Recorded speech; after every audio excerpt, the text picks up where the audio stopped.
Johnny master కానీ సుమత గారికి అందరికీ కూడా ఇమీడియట్గా మీరు సాల్వ్ చేయండి. సాల్వ్ చేసి ముందు మనం పబ్లిక్కి మన సినిమాల ద్వారా ఎంటర్టైన్మెంట్ ఇవ్వాలి, కానీ మనం మీడియా ద్వారా ఎంటర్టైన్మెంట్ ఇవ్వడం అనేది కాదు.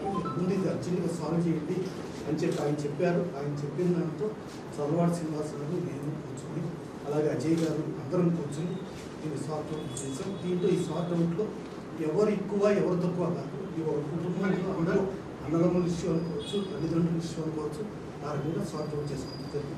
Thank you sir. ఎందుకంటే వారు కాకినాడలో షూటింగ్ చేస్తున్నారు. ఈ మీడియాలో ఇవన్నీ చూసి కూడా వారు స్పందించి సినిమా ఇండస్ట్రీ ఇప్పుడే మంచి స్టెప్ బై స్టెప్ ఎదుగుతున్న టైంలో ఇటువంటి కాంట్రవర్సీస్ మీడియాలో రావటం సినిమా ఇండస్ట్రీకి మంచిది కాదు. నన్ను వెళ్ళి వాళ్ళతో మాట్లాడి ఎక్కడ ప్రాబ్లం ఉందో చూసి క్లియర్ చేయడం చెప్పారు. నేను ఫస్ట్ నాకు అనిల్ యాక్చువల్గా బాగా తెలుసు, ప్రసన్న బాగా తెలుసు. అందరికన్నా ముందు మీరు ఇద్దరితో మాట్లాడాను, జానీ గారితో, అమ్మాయితో. ఆ పాప మా సినిమాలో లోపల వర్క్ చేశారు. జానీ మాస్టర్ గారికి నాకు పరిచయం లేదు. ఈరోజు వాళ్ళ వర్షం అయిన తర్వాత చాలా చిన్న పిల్లలు, మంచి పిల్లలు, ఎందుకు ఇట్లా జరిగింది అనేది నాకు ఒక అనిపించింది మనసులో. నేను ఏమంటే ప్రసన్నతో మాట్లాడాను. ప్రసన్న ఇట్లా బాలకృష్ణ గారు చెప్పారు, నువ్వు కూడా రా మాట్లాడదామని.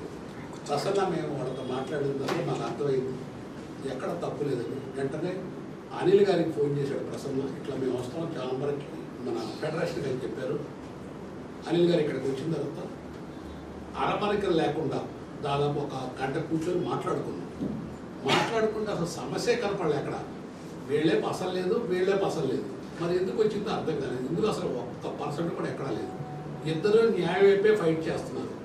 ఫస్ట్ అమ్మాయి వర్షం ఏంది, సినిమా ఇండస్ట్రీలో నిర్మాత ఇచ్చే డబ్బులు కష్టపడిన వాడు యాక్సెస్కి వెళ్ళటం లేదు, మధ్యలో కొట్టేస్తున్నారు. ఏ బాడీ ఉందో అది యాజిగా రన్ అవుద్ది, వాళ్ళ బాడీ వాళ్ళు రన్ అవుద్ది. తండ్రి లాంటి ఫెడరేషన్ తండ్రిలాగానే ఉంటుంది. బిడ్డర్ లాంటి 23 క్రాఫ్ట్స్ ప్లస్ 1 క్రాఫ్ట్ 24 క్రాఫ్ట్స్ కూడా ఒకటిగానే ఉంటారు. అసలు ఈ ఇష్యూ జరిగినట్టు ఎవరు లెక్కేసుకోవద్దు. చిన్న అరమరికలతో వచ్చింది, మాట్లాడుకున్నారు, ఇందులో ఇష్యూ లేదు, అంతా చక్కగా సెటిల్ అయింది. సినిమా ఇండస్ట్రీ పచ్చగా ఉంటుంది. డ్యాన్స్ మాస్టర్ వారు జానీ గారు, ముఖ్యంగా ఇండస్ట్రీ నేను వన్ ఆఫ్ ద వెల్విషర్గా చెప్తున్నాను.